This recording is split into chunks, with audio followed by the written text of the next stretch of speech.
By 1985, the remote and extremely dangerous west face of the Ciula Grande in the Peruvian Andes was still unclimbed. But in 1985, two very ambitious climbers, 25-year-old Joe Simpson and 21-year-old Simon Yates, decided they were going to be the first to conquer it. And by all accounts, they seemed up for the job, having already conquered numerous difficult Scottish ice cliffs, as well as a number of large mountain faces in the Alps. So, in early June of that year, the pair flew to Peru, and they arrived at the base camp that was nearest to the Ciula Grande, but it was still 5 miles away, so they couldn't actually see what they were going to be climbing yet. On June 5th, when the weather was good enough, the pair left camp and worked their way around the huge lake across the glacier to the base of this cliff they're about to climb, and when they saw it for the first time, they couldn't believe how steep and dangerous it looked. But over the next 3 days, they managed to make it up this cliff despite a blizzard hitting them halfway through, and they reached the summit. To them, this was a crowning achievement. They had done it. They had written their names in the history books. But in reality, the thing that people would remember them for was not for reaching the top of Ciula Grande. It was for what happened when they started going down. Because of how steep this mountain was, and because of the blizzard that was not going away, it was actually getting worse, the descent was going to be much more challenging than the ascent. So shortly after 10 a.m. on June 8th, Joe and Simon left the summit and began very carefully making their way down the mountain. At 11 a.m., disaster struck when Joe lost his footing and fell to the bottom of an ice cliff and shattered his leg. Initially, they both assumed this was a death sentence for Joe, because there's no way he can actually climb down the mountain now, and certainly Simon can't actually carry him down the mountain. They were so high up, and it's so steep, there's just no way. But Simon wanted to at least try to save his friend, so he climbed down to him, he gave him some mild painkillers that he had, and then he attached his rope to Joe, and then Simon anchored himself in the snow, and he began lowering Joe down the mountain, all 300 feet of his rope, and when he would stop, Joe at the other end would anchor himself in the snow with his ice picks, and then Simon would climb down to Joe and he'd repeat the process, over and over and over again, lowering Joe 300 feet at a time.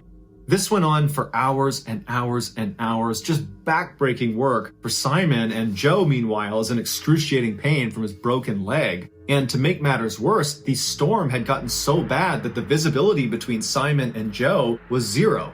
So as Simon is lowering Joe, he can't see what he's lowering Joe onto, but they had no other choice. That was the only way they could get him down. And so at 5 p.m. that night, Simon accidentally lowers Joe over a cliff. And Joe, as soon as he's hanging off the edge, all of his weight is on the rope, and suddenly the rope is flying out of Simon's hands, and he manages to self-arrest and stop him from careening over the edge. But now, Simon is the only thing holding Joe from tumbling to his death. And Simon is being slowly drugged down the mountain. He can't anchor himself in. And so they're in the middle of this inhospitable environment. In the middle of the night, a storm is raging. It's freezing cold. They can't communicate with each other. They can't hear each other or see each other. And Simon is just hoping that Joe is going to be able to grab onto something and kind of take his weight off the rope. Otherwise, this is going to end badly for both of them. But unfortunately, the cliff was at an angle, so Joe was dangling off of it and he couldn't touch the wall. He had nothing to grab onto. He was just dangling in the air. And so as Simon tries to move the rope to try to signal to Joe to take your weight off the rope, Joe is trying to climb up the rope, but his hands are starting to get frostbit. He's weak, he's in pain, he can't do anything about it. So for the next 2.5 hours, Simon is desperately trying to regain an anchor in the snow, but every second that goes by, he's getting pulled farther and farther and farther down the mountain. He can't see how close he is to the edge. He knows he's getting close. And so finally at 7:30 p.m. with no other option, he pulls out a knife and he cuts the rope. As soon as the rope was cut, Simon fell backwards. He was safe. Nothing was pulling him off the cliff any longer, but he knew he had just sent Joe to his death. Except Joe didn't die. When that rope was cut, he fell 150 feet and smashed into the ground, except what he hit was a thin sheet of ice that broke from his weight, and he fell another 80 feet into this massive ice crevasse. Joe was knocked unconscious from the fall, but when he woke up, he was laying on his side. He opened his eyes and he looked around and he couldn't believe he was alive. And he's looking around, he doesn't know where he is, it's totally dark. He turns on his headlamp and he realizes he's fallen into an ice crevasse, and he looks down and he's on this little ledge that's overlooking a much, much deeper fall. He looks down and this ice crevasse seems to just go on infinitely into this black chasm. And he realizes when he fell, had he fallen a foot over, that's where he would have gone. So it's a miracle he's alive, but now he's trapped in the middle of an ice crevasse 80 feet down. He can't go down and he can't go up. At the time, Joe didn't know if Simon had fallen off the cliff with him or if he had cut the rope. But the rope was still attached to his waist, and it fed up and out of the ice crevasse, and so he grabbed it and pulled on it until it all came tumbling back down, and he saw it was frayed, and so sure enough, Simon had cut the rope. Now, even though Joe wasn't mad at Simon for the decision he made because he understood it was the right one, Joe still became very emotional when he saw this. He felt so alone, he was so sad, and for a little while, he just kind of freaked out and screamed and yelled and really just didn't know what he was going to do. And then after that, he sat down knowing he wasn't getting out of here and that he was going to die a slow, horrible, painful death. Joe remembers reaching up and turning off his headlamp, which retrospectively he thought was kind of goofy because he's just realized he's about to die inside of this crevasse and he's saving batteries. But with the light off, he's sitting on the ledge and he hears all the sounds that are coming from inside of this crevasse. It was this awful grinding sound, like a moaning sound, and he said it was so terrifying sitting in the darkness listening to this sound that he reached up and turned his light back on just for comfort. Back up on the mountain, Simon was devastated. He felt like he had just killed his friend, and even though he understood why he did it and understood it was probably the right decision, it didn't change the fact that he felt incredibly guilty about it. And so that night, he didn't even move from the position he was. He dug a little snow cave and he laid down and eventually fell asleep. The next morning when he got up, he began moving his way down the mountain, and he finally rounded the area where Joe had been hanging off of that cliff, and he got a chance to look down and see where Joe might have wound up. And to his horror, he's looking down and he sees this massive opening to a crevasse that seemed almost bottomless. And now this confirms that Joe definitely has died because he fell in there. But nonetheless, Simon goes down and goes to the edge of the crevasse and yells into Joe. He's screaming for him to call out if he's still alive. But after a while, he never heard anything from Joe. And with a heavy heart, Simon turned around and started heading back to base camp. A little while after Simon had left, Joe finally woke up. He had been asleep when Simon was yelling down for him. And so Joe wakes up, he's looking around, he can't believe this wasn't a bad dream. He starts yelling for Simon because he doesn't know what else to do. But after a while, he realized Simon's not going to come down here to get me. He cut the rope. He thinks I'm dead already. At this point, Joe decides he needs to try to climb out of the crevasse, even with a broken leg. And so he gets himself in position, he gets his ice picks, and he starts making his way up this ice wall, but he can't put any weight on his broken leg, and he keeps falling down, and he's realizing, I can't climb this. I probably couldn't climb this with two good legs, let alone with this broken one. And so Joe had two choices. He could wait on the ledge and hope to be rescued, but by his calculations, it was unlikely someone was going to come out here and rescue him anytime soon because Simon is going to say he's dead. So wait on the ledge and probably die a slow, painful death, or he can go down deeper into the crevasse, which he has no idea where it goes, and hope somewhere down in that black void there's an opening that leads back out to the outside of the mountain.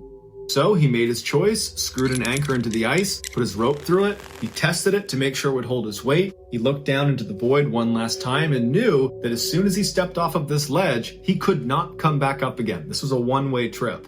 And if he made it to the bottom of his 300-foot rope and he didn't find a ledge or a tunnel or something to put his feet on, he would slip off and fall to his death.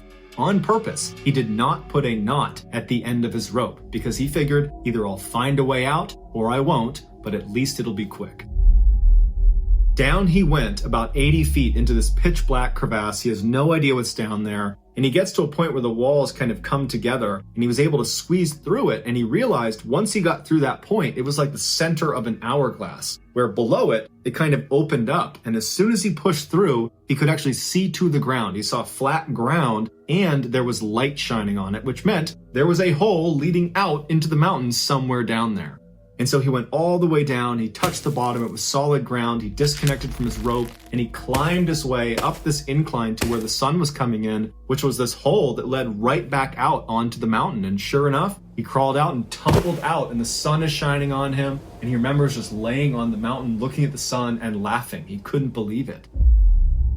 But after the initial relief of not dying wore off, he realized he was not out of the woods yet. He still needed to climb down the rest of the mountain, and there wasn't that much left to climb. He was towards the bottom and it wasn't that steep. But after that, he would need to navigate 5 miles back to base camp.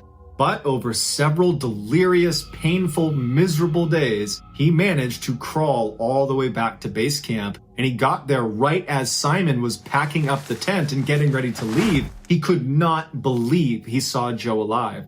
Joe said Simon just swore. He just endlessly swore. He was cussing. He couldn't even speak. He didn't understand. It was like he was looking at a ghost. But after that kind of crazy initial interaction, Simon just gave Joe a big hug, and Joe and Simon just cried and held each other. Joe underwent 6 surgical operations to repair the damage done to his leg, and doctors would tell him that you're never going to climb again, and you're probably going to struggle with walking for the rest of your life. But after 2 years of intense rehabilitation, Joe was not only walking just fine, he was mountain climbing. As for Simon, he managed to leave the mountain without any serious physical injury, but he carried with him an enormous sense of guilt that he still carries today. Joe consistently says Simon made the right decision. In every interview he does, he always makes sure to say, Simon is not at fault. It was an impossible situation. He made the right call. Joe wrote a book about the experience called Touching the Void, and it sold millions of copies worldwide and has since been adapted into a major motion picture. As for Joe and Simon, apparently they've drifted apart over the years, but they still consider each other friends.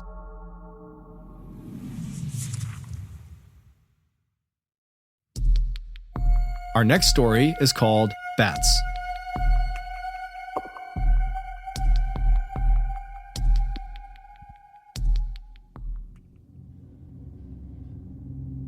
In 1994, 39-year-old Mauro Prosperi took part in the brutal Marathon des Sables, which is a 6-day endurance race covering 155 miles through the Sahara Desert.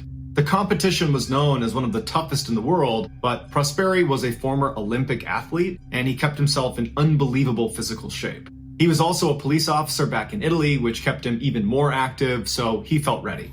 The competition's desert terrain was so dangerous that participants had to indicate where they wanted their bodies sent if they did not survive the race. In preparation for the race, Prosperi would run 25 miles a day for weeks leading up to it, and he would give himself less and less water as he was running to get accustomed to dehydration. But despite how much he was training and his incredible athletic resume that showed he's someone that can probably do this, his wife was very concerned. But he would tell her, the worst thing that's going to happen to me is I'll get a little sunburned.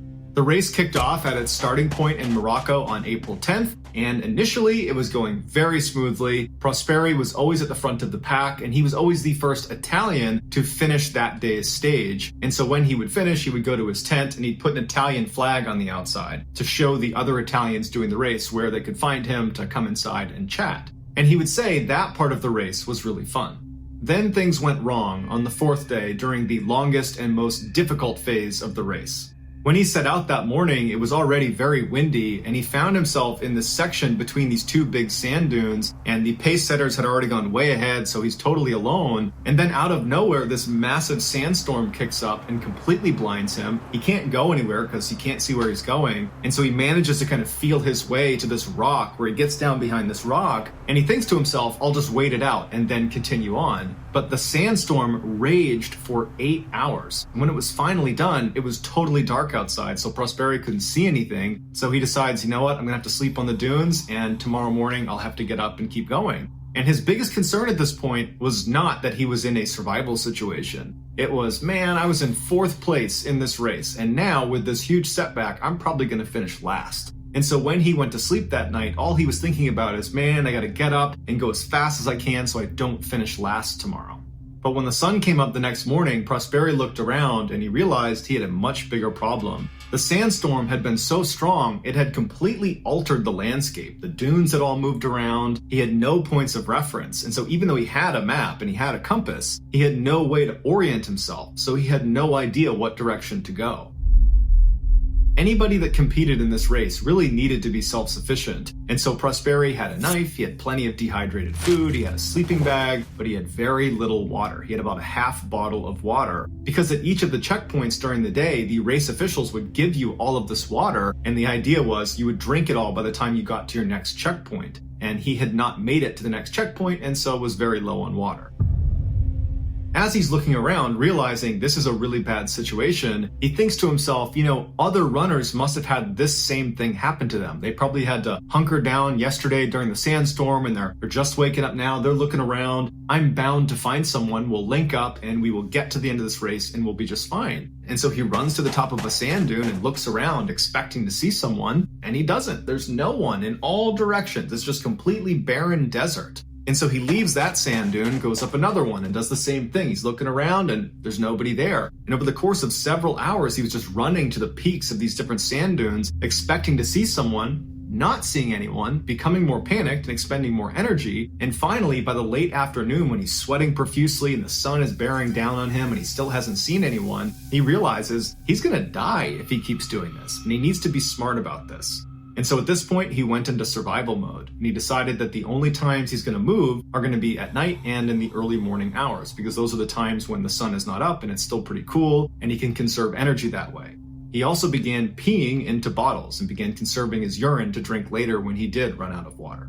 And so over the next 2 days, he conserved his energy, but he was just kind of drifting through the desert and he wasn't really getting anywhere. He didn't know if he was making progress because he had nothing to go to. He wasn't seeing anyone, and he was starting to realize the situation is getting worse and worse by the minute.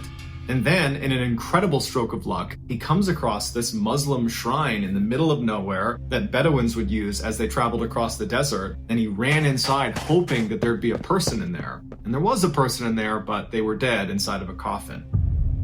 But he was happy that he now had shelter over his head, and this felt like progress. He began taking stock of his new surroundings, and when he was inside the shrine looking up into the ceiling, he saw it was lined with hundreds of bats. And at this point, he's really hungry, he's really thirsty, and so he climbed up into the rafters and began grabbing handfuls of bats and drinking their blood.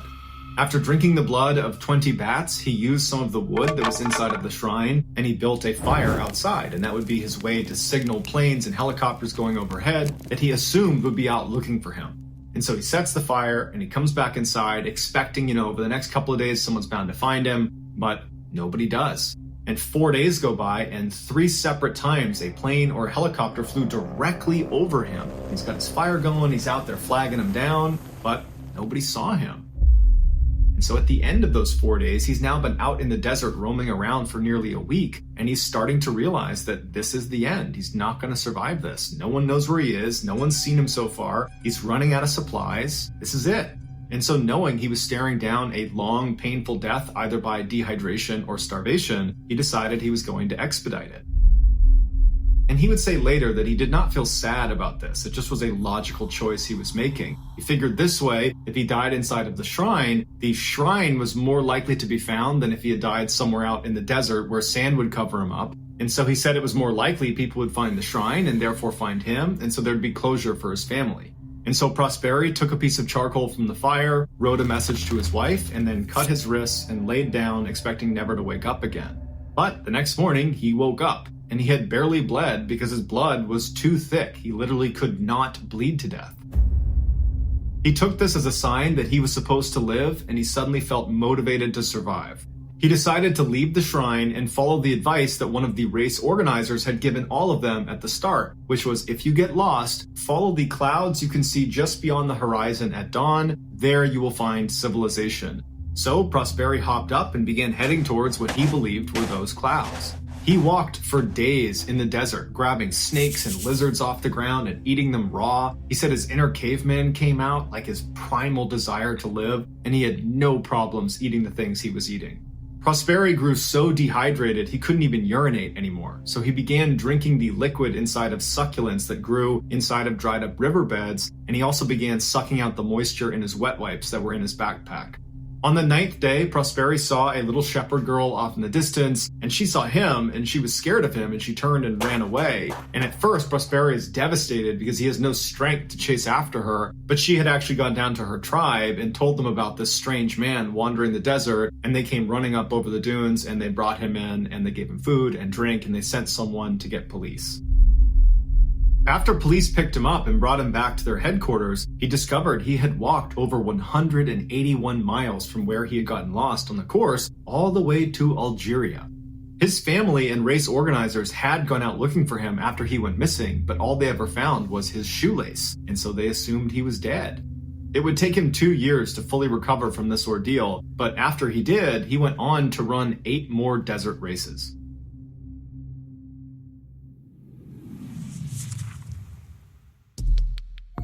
The next and final story of today's episode is called Head in the Clouds.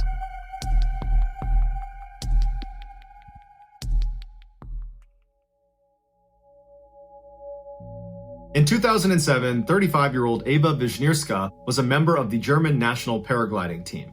Over the previous 2 years, Eva had competed in 10 of the world's biggest paragliding competitions, and she had won 6 of them, making her the top female paraglider in the world. So coming into that year, Eva was very motivated to work extra hard to make sure she retained that title as world champion.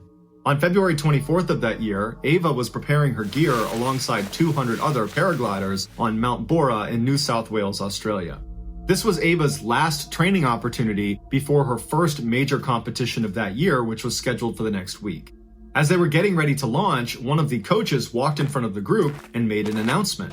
He said storm clouds had been spotted to the north, but the forecast was a little bit ambiguous. It wasn't clear if the storm was going to move over their training area or not. So it was up to each of the paragliders if they still wanted to launch that day and risk the bad weather. Eva, who was really eager to get this training flight in, looked at the sky and saw that it was pretty gray, but decided that she was going to do it. Worst case scenario, she would have to cut it short. The rest of the German national team, they didn't want to take the risk, and so they stayed grounded that day.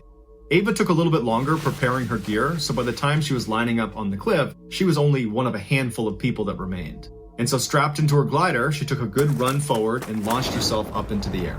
On the ground, the rest of the German national team followed in a van to track her progress and checked in with her from time to time with their radio. The first part of Eva's journey was incredibly calm. She followed the ridgeline from Mount Bora for 12 miles until it ended. At that point, she entered into the skies over the vast savanna. As her GPS and tracking log ticked, tracking her progress, 2 large thunderstorm clouds appeared in front of her, one larger than the other. The vast majority of the other paragliders that had launched that day had launched ahead of Eva, and so when these clouds appeared, they had already passed that section, and so they didn't need to contend with the storm. As for Eva and the other 2 people she was with, which was an Austrian team member and a Chinese team member, they had a decision to make. They could either immediately ground their flight to avoid the storm, or they could attempt to dodge it. They chose the latter. They knew it was too dangerous to try to fly underneath these clouds because of something called updraft. At the beginning of storms, warm air is sucked up from the ground up into these clouds, and a paraglider, if they get caught in that, can get sucked up with the air into the storm. And so Eva and the other 2 paragliders began aggressively flying around the outside of these clouds when all of a sudden the storm completely changed. The big cloud overtook the small cloud, creating this 12-mile wide cumulonimbus cloud that now all 3 paragliders were stuck inside of. Any updraft is dangerous to a paraglider, but the updraft of a cumulonimbus cloud is famously dangerous because it's extremely powerful and it lasts for over an hour. The Austrian man was able to pull down on one toggle, point his feet, and begin spiraling all the way out of the grasp of this updraft. And he said he turned to look at the other 2, and he didn't see the Chinese man, but he did see Eva, and she was desperately trying to do what he was doing and spiral down, but she was clearly caught in the updraft, and he watched her get pulled up into the black cloud out of view. By the time the Austrian man hit the ground, he would say it had become the worst thunderstorm he had ever seen, with huge hail balls hitting the ground all around him. He took one more look up and he didn't see the Chinese man, he didn't see Eva anywhere, and he took off running for a barn to seek shelter. And when he was there, he pulled out his radio and he alerted the other teams of this emergency. Inside the cloud, Eva was hurtling up like a rocket. The storm was lifting her at a rate of 60 feet per second. There was nothing she could do to get out of this wind tunnel.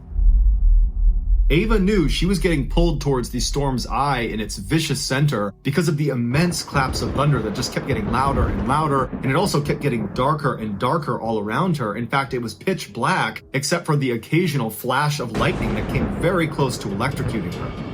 As she desperately tried to keep her glider stable, she was able to place a radio call down to her team on the ground, but all she could say was, "I can't see anything," before it cut out. And at some point, Ava reached the eye of the storm where it's pitch black and the temperatures are freezing and hail balls the size of oranges are pelting her left and right. And the updraft kept pulling her higher and higher and higher until she passed out from a lack of oxygen. And at some point, this updraft actually shot her up and out of the cloud. And while this meant she was out of the storm, she was now in air that was 50 degrees below zero, which meant everything, her face, her gloves, her clothes, the wings of her glider, everything completely froze. And to make matters worse, at the altitude she was at, there was almost no oxygen and she did not have a breathing apparatus. So by all accounts, Ava should be dead. But somehow, she didn't die. She just kept floating around above this storm cloud for 45 minutes. And then something happened.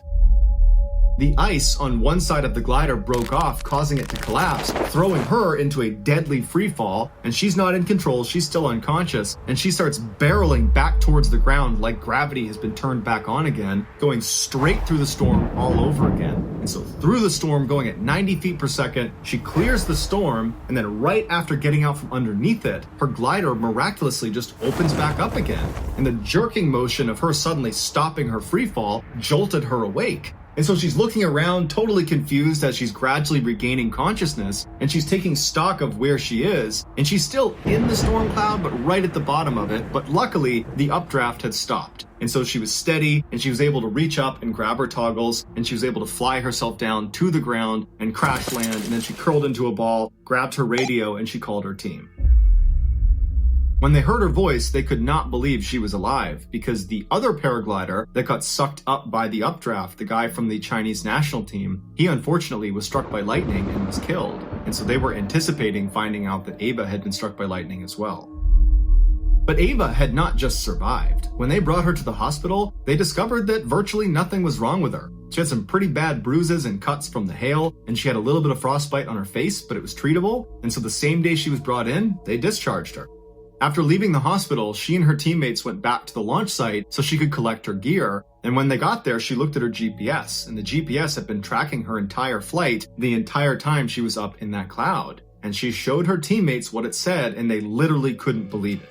The screen showed she had reached an altitude of 32,634 feet. Which, to put this in perspective, is the same altitude you fly at inside of a commercial jet. So imagine being outside of your plane in the middle of a flight, and that's how high she was. Another reference point is she was approximately 4,000 feet higher than the summit of Mount Everest. No human being had ever been that high, unprotected, and lived to tell the tale, until Ava.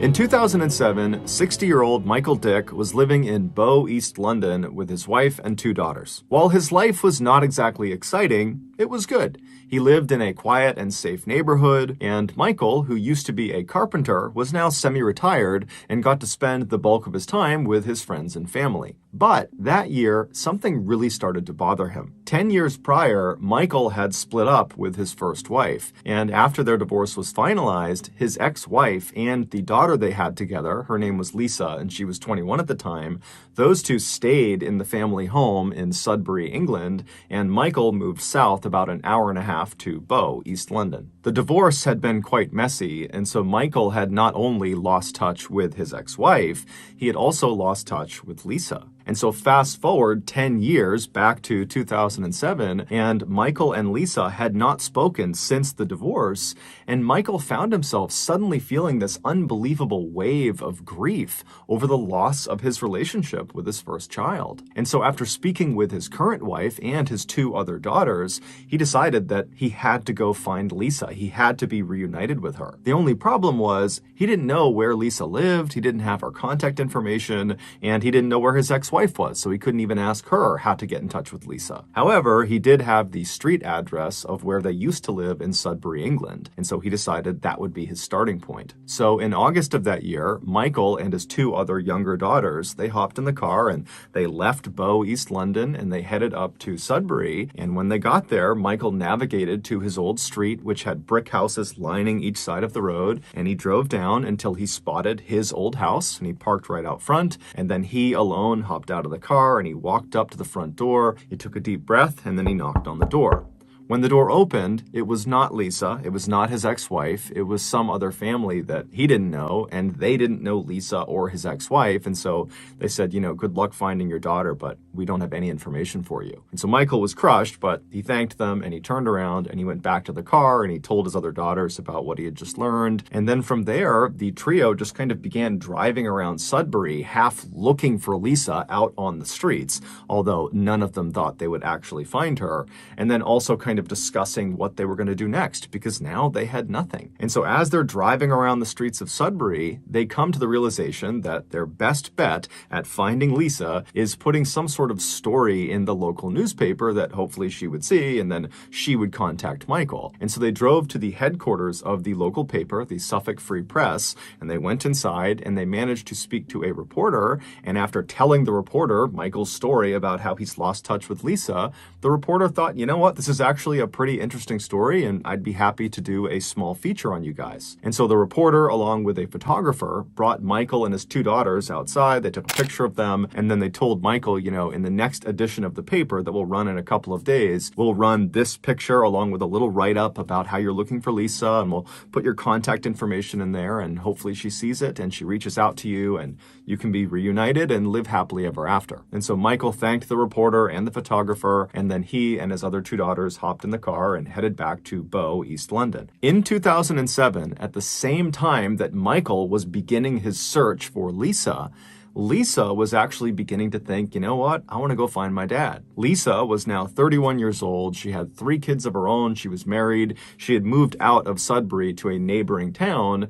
And she was thinking, I really want to have a relationship with my dad again so that my kids can have a relationship with him. And so she began speaking with her mother and with friends about how she should go about finding her dad, because like Michael, she didn't have his contact information. She didn't have a phone number. She didn't know anyone who would. And then when she went on social media to look for him, he wasn't on there. And so she was kind of at a loss. Then one day in August, she was at her office and she was in the break room and she saw a copy of the Suffolk Free Press sitting out on the coffee table. So she picked it up and she began flipping through the pages. And then suddenly she stopped when she saw a picture of herself. She saw her and her mother walking along the streets of Sudbury. She had been in Sudbury just a couple of days ago to talk to her mom about finding her dad and kind of strategies for how to go about doing that. And then Lisa glanced at the caption for this photo and she nearly fell off of her chair. The man and the 2 girls who were the main focus of this photo that Lisa was in were her father and her 2 stepsisters. She just didn't recognize them. She just saw herself in the back of this photo. So purely by chance, after being apart for over a decade, on the only day that Lisa happened to be in Sudbury talking to her mom about finding her father, she was literally 100 feet behind her father and her stepsisters as they were looking for her and putting out this ad in the paper to hopefully find her. And this one photo that the photographer took captured all of them in the same frame. Lisa would, of course, read the article and get her father's contact information. She would reach out, and initially Michael actually thought it was a scam and didn't believe this was actually Lisa calling to say, I found myself in the picture of you in Sudbury. But eventually he was convinced and he drove right out to Sudbury and he got a chance to meet his grandkids for the first time. And today he and Lisa are still in touch.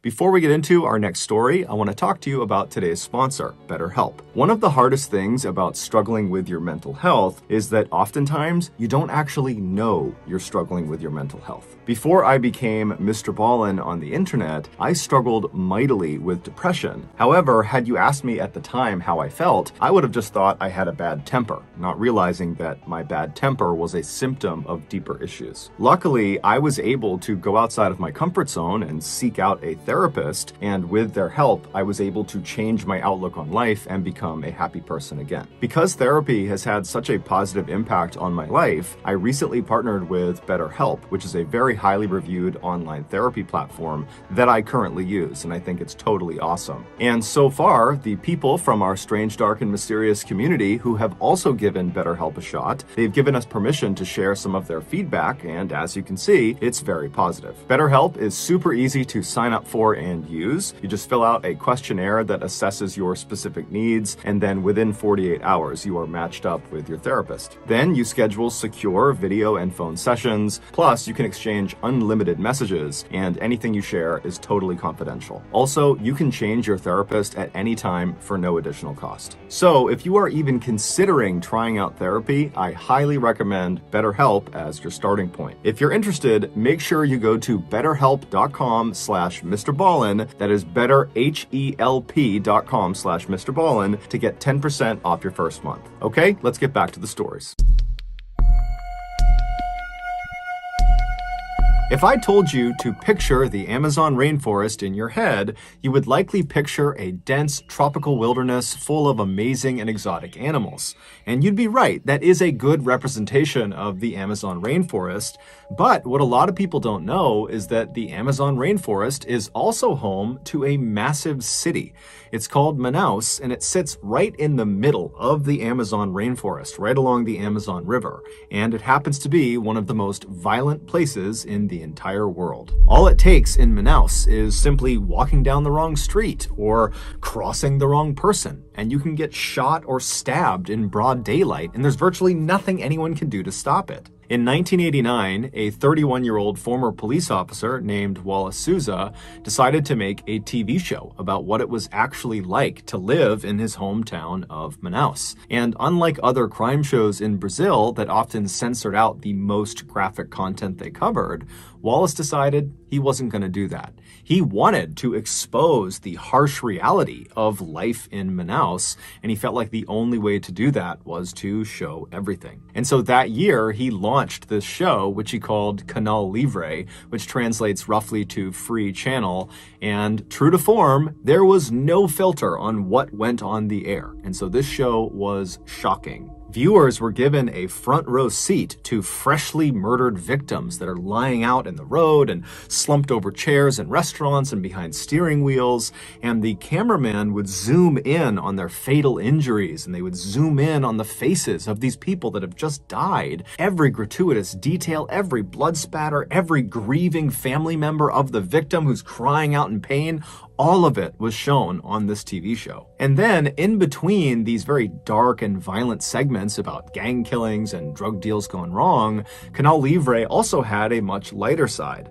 They would bring on local artists to talk about what they're working on, to maybe try to sell some of their goods. The show would also focus on down-on-their-luck families that needed help raising some money, and so the show was designed to get people to donate. And then also, for really no reason at all, there was a segment on the show where this puppet character would get into a fight with a man selling bread. It was a totally bizarre and shocking spectacle, and the people of Manaus loved it. And then eventually the people of Brazil loved it. I mean, this was an extremely popular show. Because Wallace was often on camera on Canal Livre, he became very famous and very recognizable. And so when he would walk around Manaus, people would see him and literally just start clapping and cheering for him. And as he and his show became more and more popular across South America, Wallace decided he didn't just want to report on crime, he wanted to fight crime. So, on air, Wallace began berating the government for not being able to protect its citizens,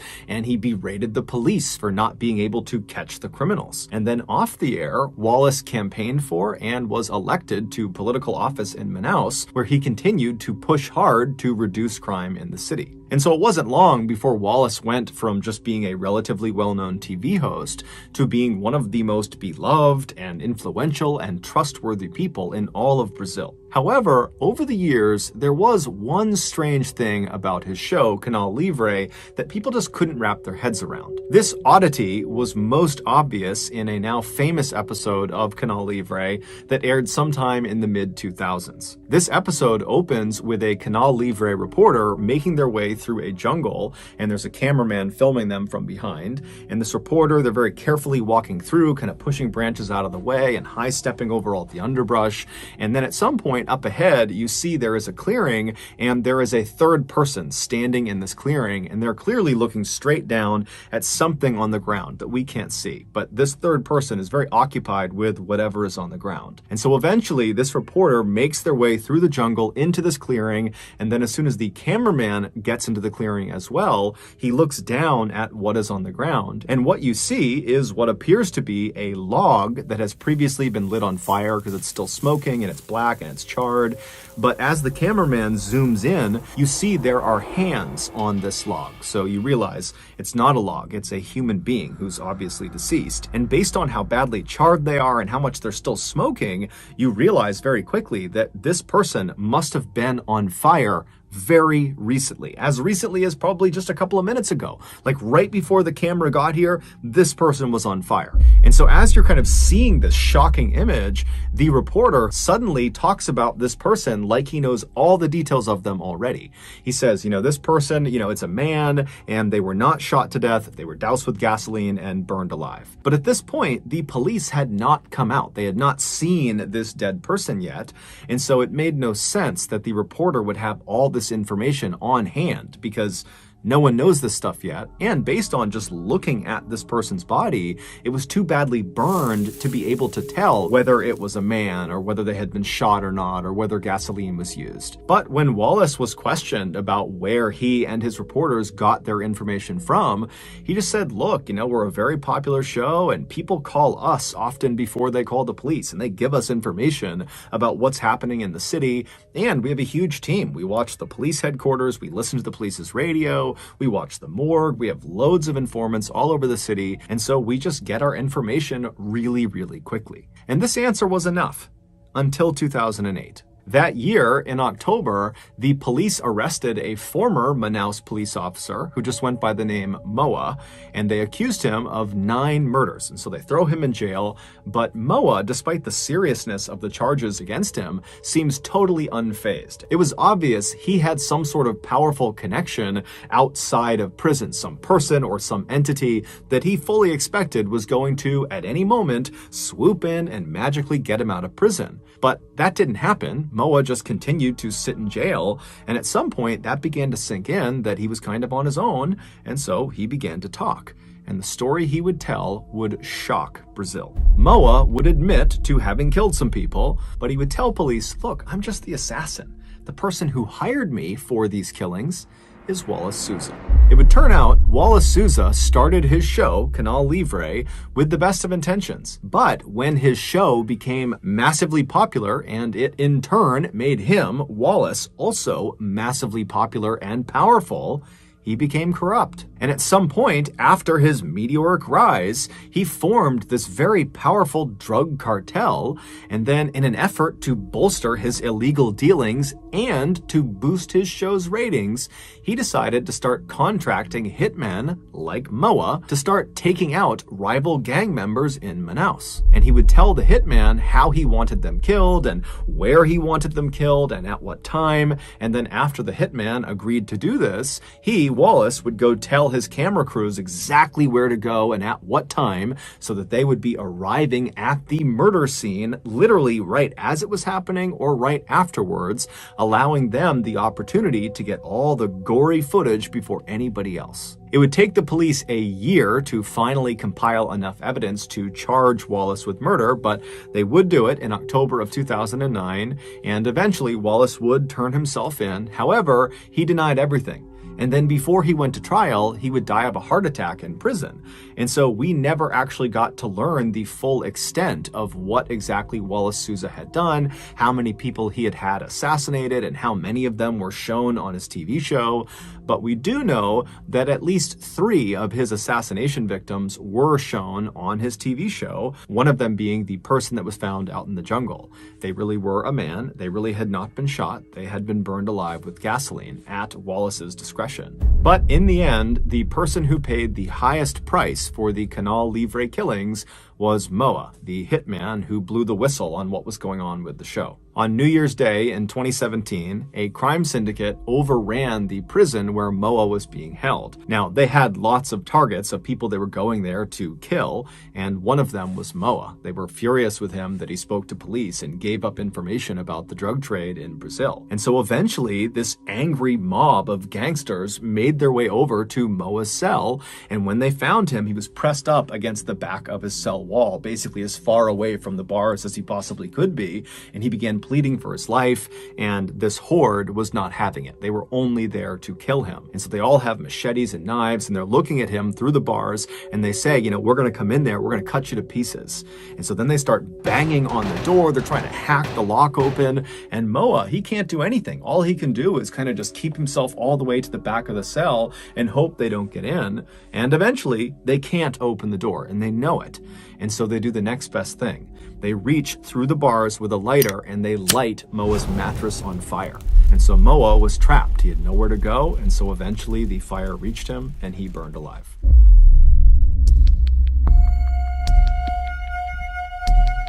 In 2010, 18-year-old Renee Marsden was living in Sydney, Australia with her parents and her 3 siblings. Renee was a very outgoing person who had a big circle of friends, and she was also very close with her family, especially her mom, Teresa. Teresa had given birth to Renee when she was only 19 years old, and so now that Renee was a young woman, because of their closeness in ages, the two had become very close friends instead of mother and daughter.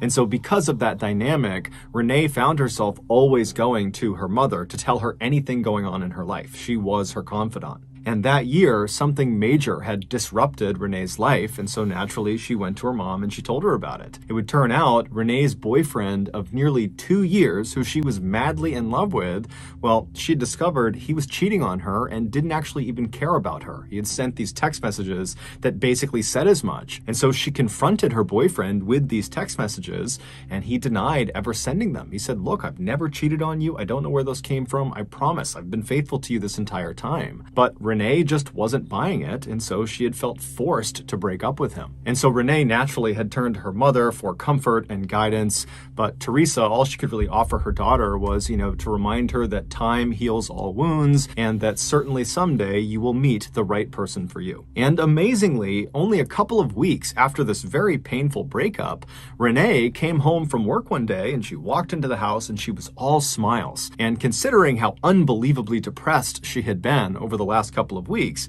this really stood out. And so when her mom saw her smiling and radiating happiness, she rushed over to her and said, "What's gotten into you? Why are you in such a good mood?" And Renee would tell her that, "Actually, I've met another guy." And so Teresa said, "Who? Who did you meet? Who is this person?" And she would tell her mom that his name is Braden Spiteri. He was 23 years old, and he was a graduate of the King's School, which is a really prestigious boys' school in Sydney. And his father was this really successful business person who owned this big construction company that he was set to inherit later on.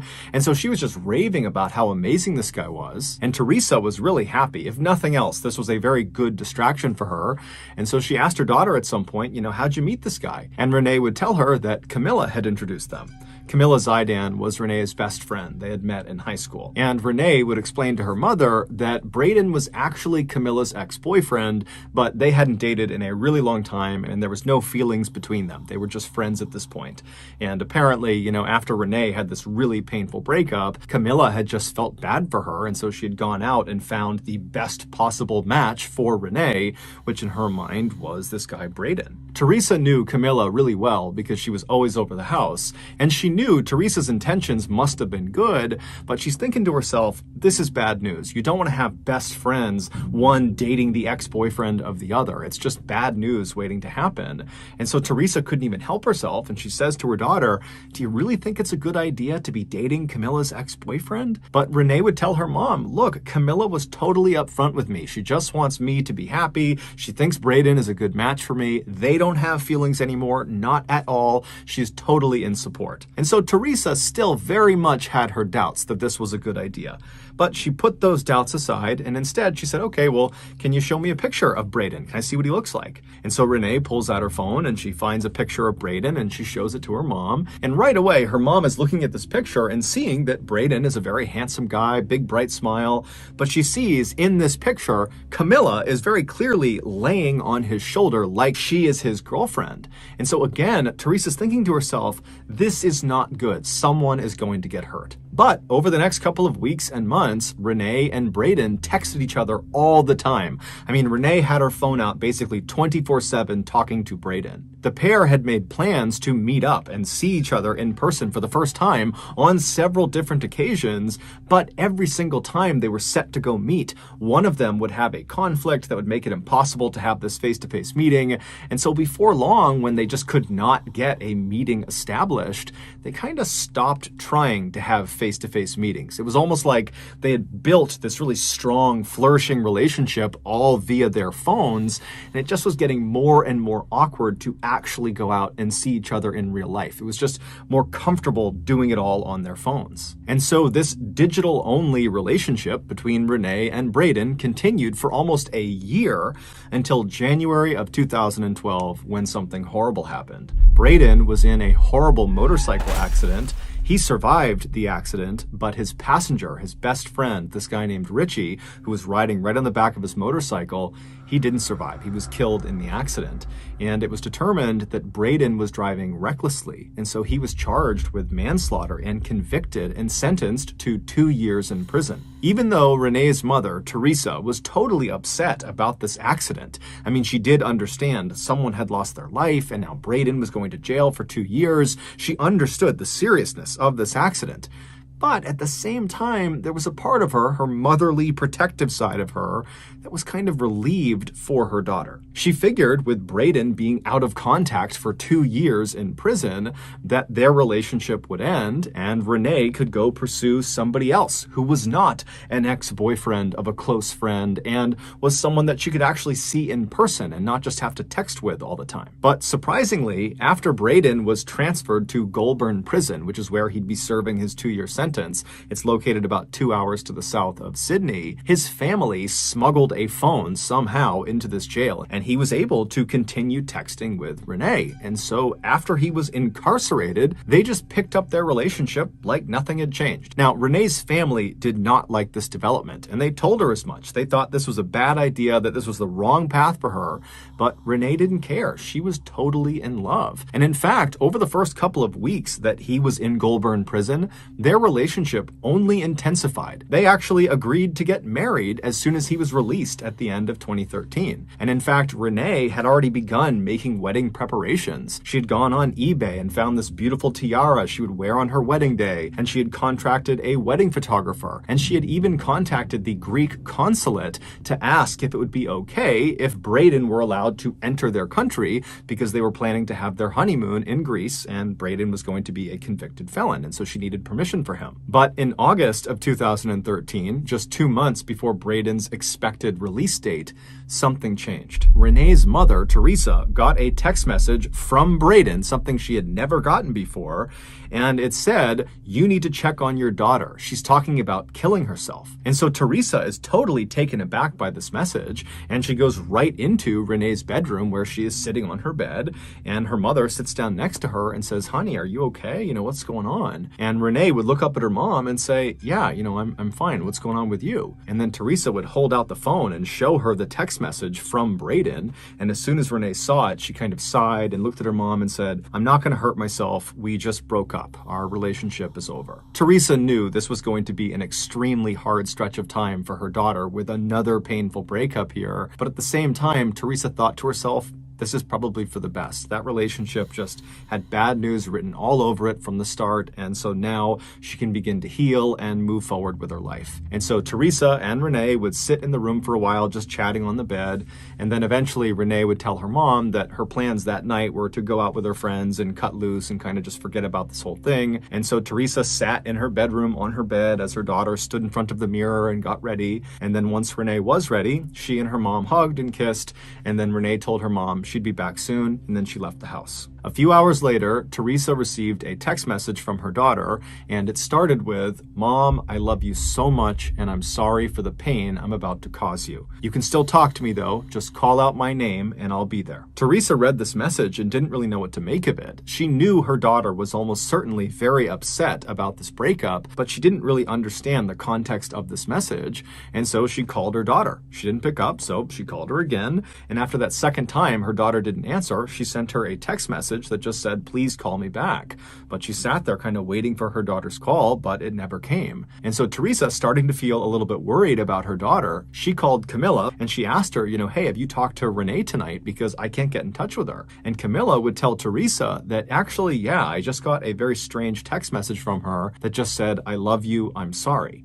And so at this point, the two women understood that there could be something very wrong with Renee, and so they met up and drove all around Sydney, going to all the places that Renee was known to go to. But after several hours of looking and not hearing back from Renee, they really didn't know what to do. And so the two women drove back to Teresa's house, so Renee's house, and they went inside and they sat down, and at that point, Teresa's husband and the rest of Renee's siblings, they were all there, and everyone's just kind of sitting around wondering what to do next, when around 9:30 at night, they heard a knock on the door.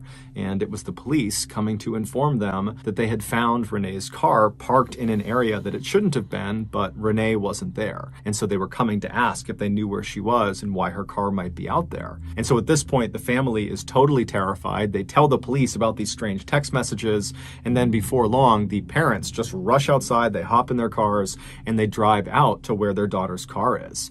And where Renee's car was parked was in an area called The Gap. It basically was this sheer cliff overlooking the ocean. The parents got out and they searched their daughter's car, but there was no sign of where she had gone based on the car. And so they began running up and down the cliffs. There was a sidewalk that kind of ran parallel to the edge of the cliff. And they're running up and down, hoping they're going to find their daughter, but there's no sign of her.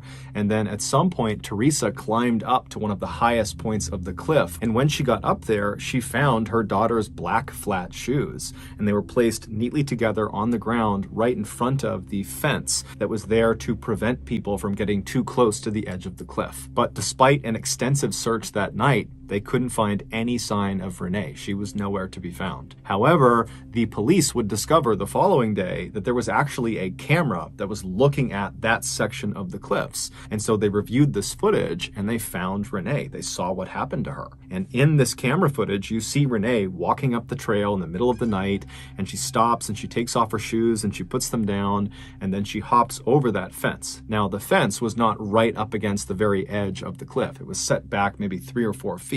And so she hops over the fence, and then she steps very carefully to the edge of the cliff, and she kind of peeks over the edge and then looks visibly terrified, and she moves backwards a few steps until her back is pressed up against the fence. And then she pulls out her phone and she sends 3 text messages. One was to her mother, which is the text about how she loved her and she was sorry for the pain she was going to cause her. And then the other 2 text messages were to Camilla and also to Braden. However, to this day, we don't actually know what either of those text messages said. And then after sending these 3 text messages, Renee takes her phone and she throws it off the cliff into the water. And then she sat down and began kind of shimmying herself forward towards the edge. Now, the camera did not actually pick her up falling off the cliff, but it's assumed when she went out of frame that she had fallen off the cliff to her death. Her body would never be recovered. Renee's death was ruled a suicide. However, her family, in addition to being totally devastated by this horrible loss, they felt totally confused. They had no idea why this had happened, but they were certain it had to have something to do with this recent breakup with Braden Spiteri. And so they tried to get in touch with Braden, but he wasn't getting back in touch with them. And so the family contacted the police and said, "Can you reach out to the prison where he is and set up a meeting?" And so the police obliged them and they called Goulburn Prison. And when they spoke to the prison, they said, "Who? Braden who? Yeah, we don't have a Braden Spiteri here. We never have." And the reason was, Braden Spiteri wasn't real. Renee's friend, Camilla, had made him up. He was a fictitious person. That picture of Braden Spiteri where Camilla is laying on his shoulder, that was just some random person she had met in a club. Camilla had always been very possessive of Renee ever since they had met in high school, and at some point, she had just decided that she wanted even more control over Renee. And so the first thing she did is she convinced Renee that her earlier boyfriend, the one she'd been dating for 2 years before Braden, she convinced Renee that he had been cheating on her the whole time, he was unfaithful, that he didn't love her, and then she had created those text messages and given them to Renee and convinced Renee that that was something he had said, and before long, Renee totally believed it. She approached her boyfriend, he denied it, but Camilla the whole time is telling Renee, he's lying to you, he's been doing this whole time, I know he's a bad guy. And so Renee had listened to her best friend and she had severed that relationship. And then almost immediately after that, Camilla swoops in to the rescue and connects Renee with this Braden guy, Camilla's supposed ex-boyfriend, who really was just Camilla on the other side of the phone. And for nearly 2 years, Camilla kept this charade up, and Renee completely believed this was a real person, that Braden was her boyfriend. She loved him. And eventually, in June of 2013, so 2 months before Renee died, she confided in Braden, aka Camilla, that her friend Camilla was toxic and mean and controlling, and she didn't want to be her friend anymore.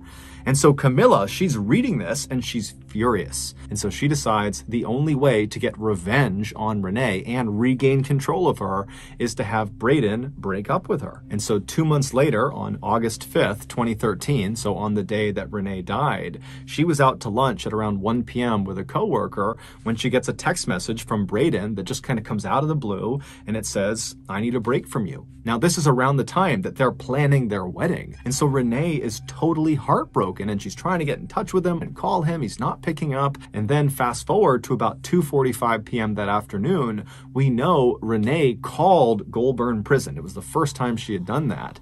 Now, we don't know who she spoke to or what they actually talked about, but it's nearly guaranteed that she learned Braden Spiteri was not being held there. And so almost certainly she would have realized that Braden is either not real or Braden had been lying to her in such a huge way that the relationship could never work. And so no matter what, this chapter of her life was totally over. And so later that day, when she was sitting on her bed in her bedroom and her mom came in and she asked her how she was doing, it's very likely that Renee was devastated. She was crushed and probably kind of embarrassed about how badly she had just been duped by this Braden person, whoever that was. And so even though normally Renee would tell her mother everything, her mother was her confidant, she loved her mother, it was like she just couldn't bring herself to discuss what was happening to her. It was just so enormous, it was so overwhelming that she hid it from her mother.